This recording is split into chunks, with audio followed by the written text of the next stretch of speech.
Hello, I'm Tara Brabazon. I'm the Dean of Graduate Research at Flinders University, and welcome to vlog 150. Doubling the doctorate. Why do a second PhD? So firstly, we need to celebrate vlog 150. Isn't that extraordinary? Isn't that remarkable? If you told me when I started this, the first vlog was recorded in my lounge room in Bathurst in New South Wales, if you told me we would be here at vlog 150, I would have thought you were crazy. So I really want to thank every single one of you, all our wonderful friends and colleagues and students in regional Australia. You are the reason why I started this vlog series in the first place, just so I could say hi to all our wonderful students in Alice Springs and in Katherine and in Tennant Creek and throughout all the regional cities and towns of South Australia. You are the reason we are here. But we've gathered friends and colleagues and comrades around the world, and I'm incredibly grateful for the support and the compassion and the care that you have shown, the interest you have shown. And on behalf not only of me, but of the entire Office of Graduate Research, all our remarkable staff, thank you so much for being with us, your suggestions and your intellectual generosity. You represent the best of what universities can be.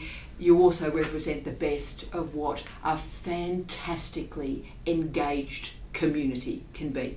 So thank you.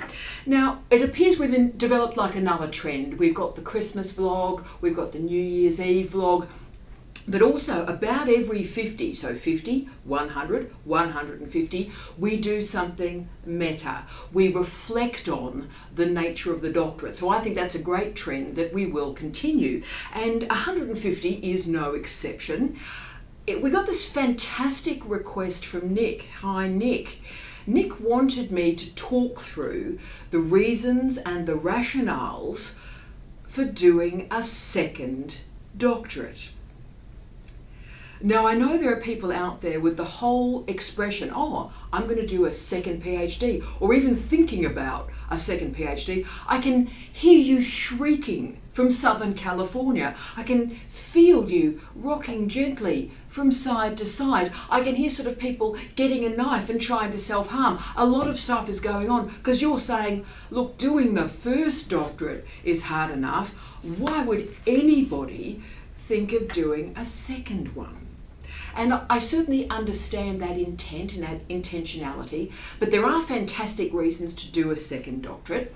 And the literature is interesting, as always, with all the suggestions you give me to go out into the world and find some literature on it. The popular literature is interesting, the blogs are interesting, and there is some academic literature. So we're going to talk about all of that today. So why are we doing this? Well, firstly, this does seem unusual to me. So in some ways, I agree with all the shrieking students out there around the world. And look, I love learning. I respect people's choices. And I think lifelong learning is one of the greatest commitments we can make in life. Okay, so that's where I start. But the second doctorate is like climbing Mount Everest for a second time. So it's like saying to someone, oh look, I've climbed Mount Everest for the second time. And you sort of go, oh look, right, second time? That's great. While you're thinking, why would you do it a second time, bro? You've shown you can do it. Why would you go a second time and take all those risks to just say, I've done it twice? And so I understand that sort of doctorate argument too. You've done it. You've demonstrated the research training. You've demonstrated an original contribution to knowledge. What are you thinking, girlfriend? But there are legitimate reasons. And so this vlog is important. I'm going to talk through the 5 reasons you do a second doctorate, but also for the people considering it. In a couple of those 5 examples, I show you a quicker way to get where you need to be. So I hope that is useful. And also, can I say, this is increasingly a thing. I always try and be ahead or prescient in these vlogs, and this is increasingly a thing. So 40% of our PhD students, you, will end up working in a university, and you will be a supervisor. And supervising the second PhD is becoming an important area to consider, and it is a different type of supervision. I've done a few. I'll continue, I think, to do a lot more in the next decade. So for those of you out there as PhD students, even if you choose not to do a second doctorate, you will be supervising them. And there are particular and different types of doctorates. The doctorate really changes when you do it the second time around. It's like getting married for the second time. It's a different kind of marriage. It's not better or greater or worse than the first one, but it is different because you've learnt the lessons. So let's talk about the second doctorate. And as I said, I have this profound commitment to learning and continue to learn. And as some of you may know, look, I've committed to formal education pretty deeply. I have, let me take a breath and remember it myself, I have 3 bachelor degrees, I have 2 graduate diplomas, 3 master's degrees, but only 1 PhD. Okay, so I've committed to lifelong learning.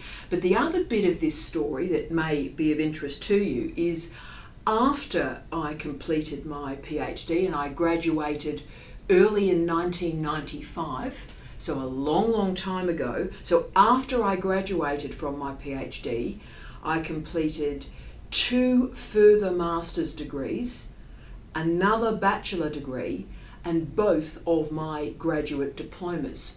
So why that's important is my PhD was and is my highest qualification, but it's not my last. And indeed, I did more qualifications after the PhD than I did before the PhD. Now, the reason why I did those qualifications, and can I say, not a second PhD ever, why I did those other qualifications is I wanted the coursework. I wanted a structured reading, learning, and writing environment. And the reason for that is I was moving into a lot of brand new disciplines, really interesting, edgy, interdisciplinary areas.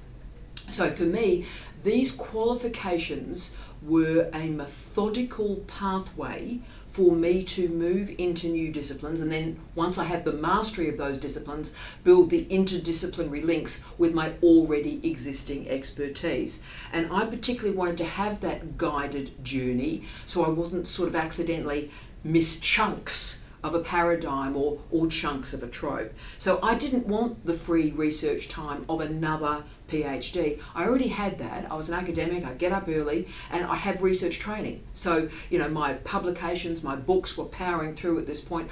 I didn't need the free research time. I had that as an academic, and I was going independently through my career. So I wanted that structured learning. And wow, it did pay off. I did, in that set of qualifications after my PhD, a Bachelor of Education, a Graduate Diploma in Internet Studies specialising in online learning, and a Research Masters, a Masters of Education with honours and all the rest of it. And because I did that educational suite after my PhD, I went on to be, in one of my jobs that I've held, a Professor of Education and a Head of School of Education. Now, I would not have had that job, and it was a big job and a fabulous job, and I loved it. I wouldn't have had that job if I hadn't done those specialist education qualifications. Okay. Now, for the graduate diplomas were in Internet Studies and Gastronomic Tourism.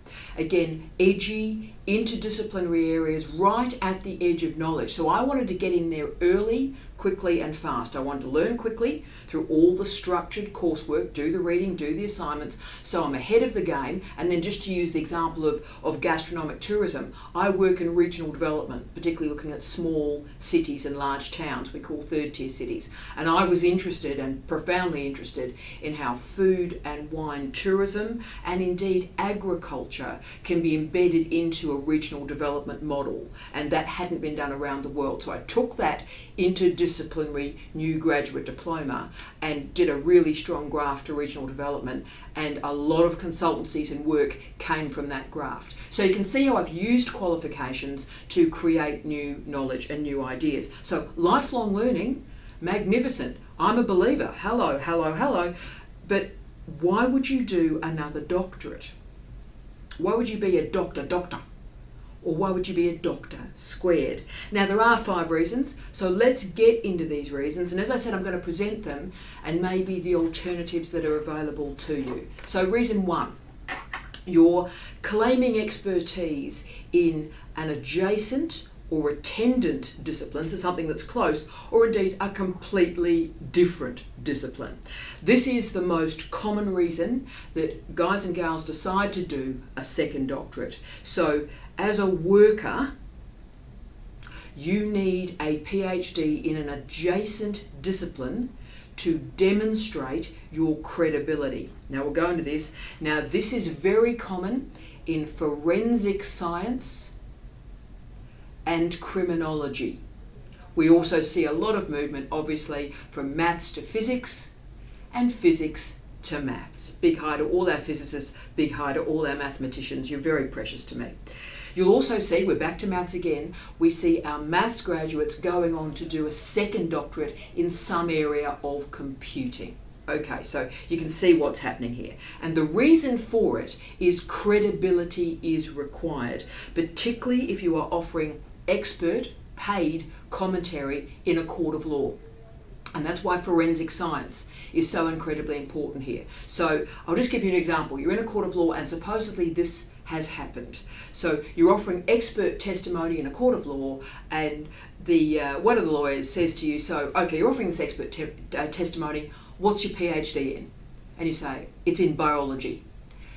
To which, of course, this fabulous lawyer says, well, you haven't got a PhD in forensic science, we'll discredit your commentary.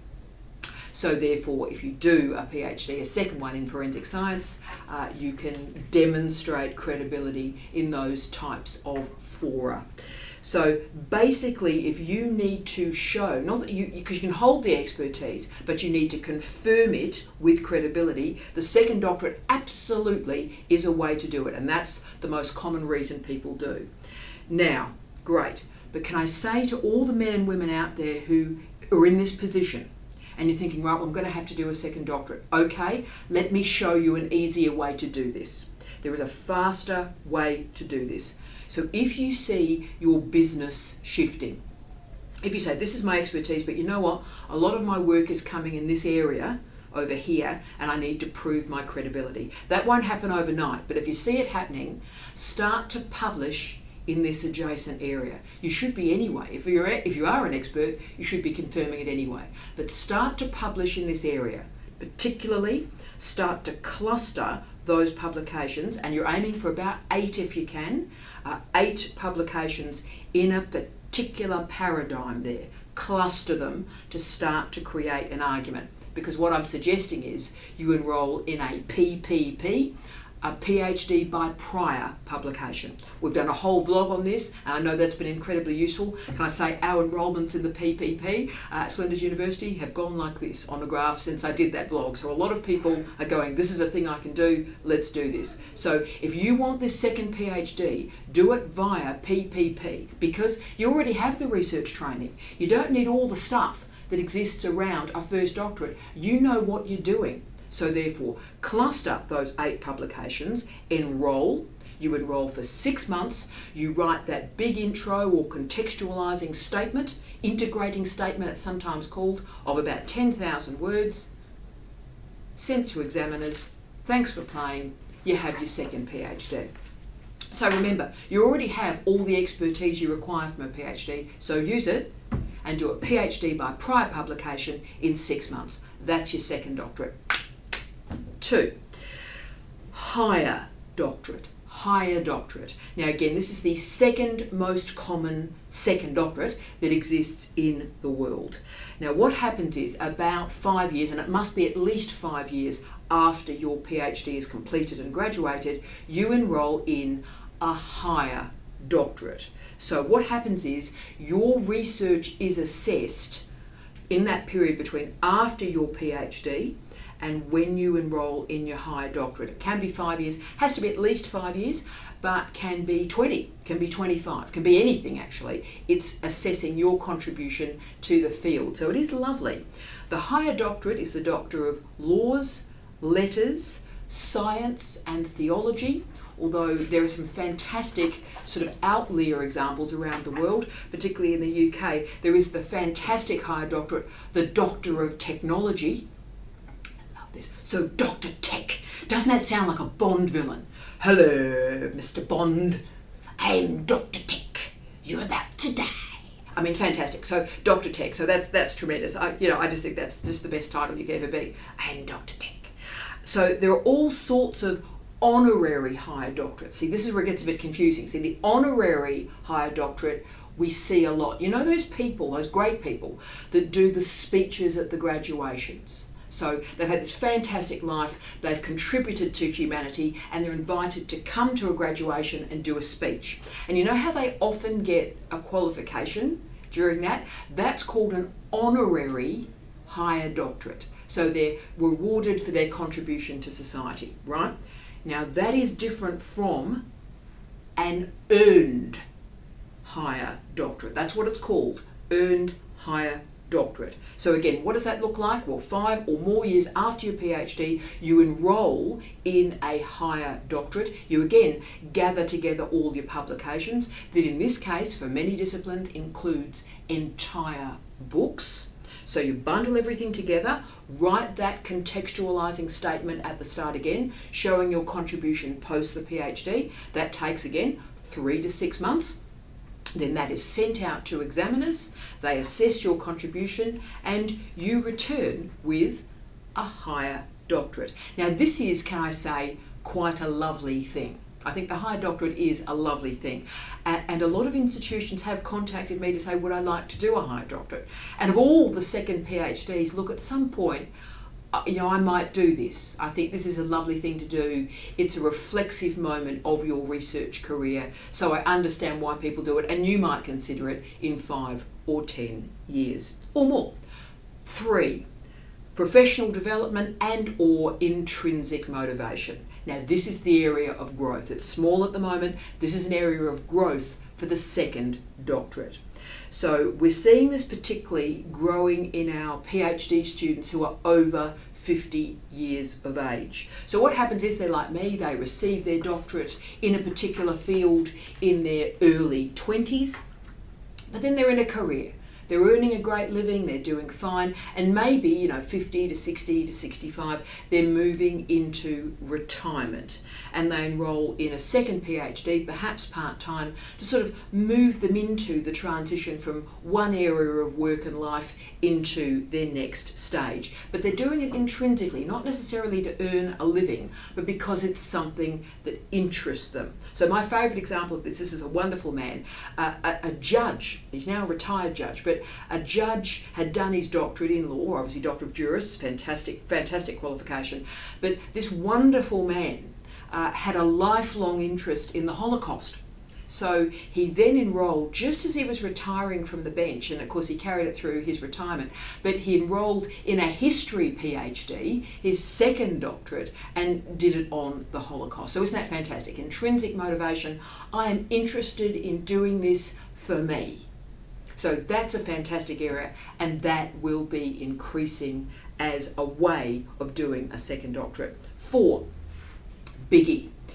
You're moving into an interdisciplinary field, right? So scholarship is changing, research is also changing, and most people who do a PhD undertake it in a traditional discipline, particularly in Australia. I would argue it's a real problem of Australian higher education.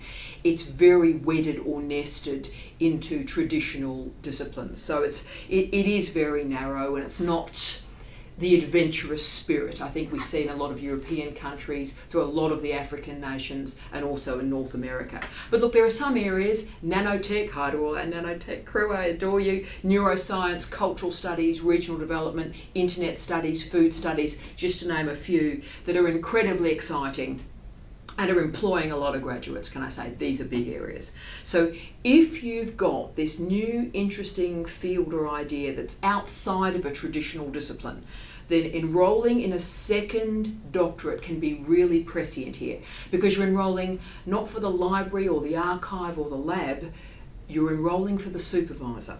If you find that person that's at the edge of knowledge and really doing exciting stuff, and you're with them at the start of building a new field, then that is a tremendous moment, right? So I would advise you all, if you found that person and they're happy to take you on, that's a great second doctorate, because together you will build a new field.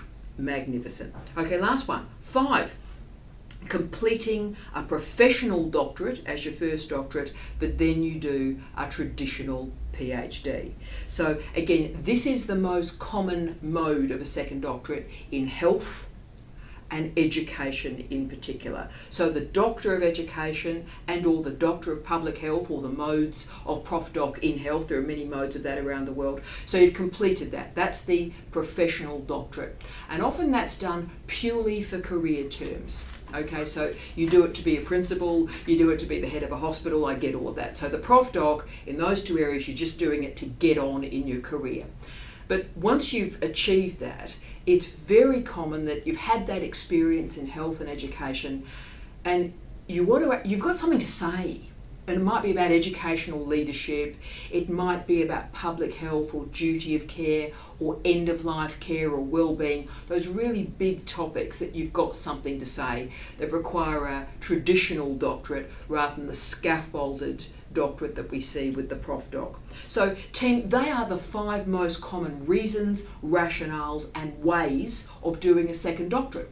And as you can see, every single one of those is actually legitimate.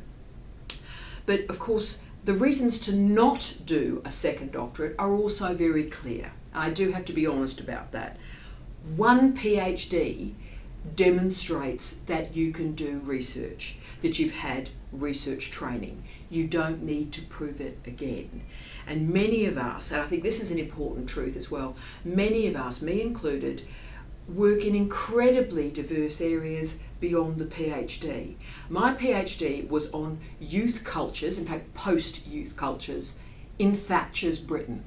Now, I published very strongly from that thesis, but 99% of my research that I've published since that thesis has nothing to do with Margaret Thatcher or post-youth culture. Nothing. No connection at all. Okay. So for me though, I support people that do this, because how can we ever argue against lifelong learning? How can we ever argue against intrinsic motivation to learn and create and change and transform? It's breathtaking. Now, many of you also are going, this is just crazy. Remember, you're suffering through your first doctorate at the moment. But in 5 or 10 or 15 years or 20 years' time, a higher doctorate may really give you a great sense of satisfaction. So don't say I'm never going to do one, because the higher doctorate at some point might really give you a sense of peace and completion and a sense of your accomplishments. So that could really be an option for you.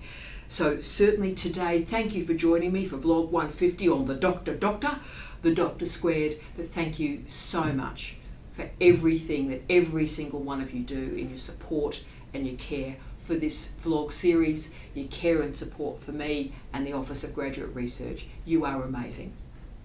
I wish you love, light and peace. Tea out.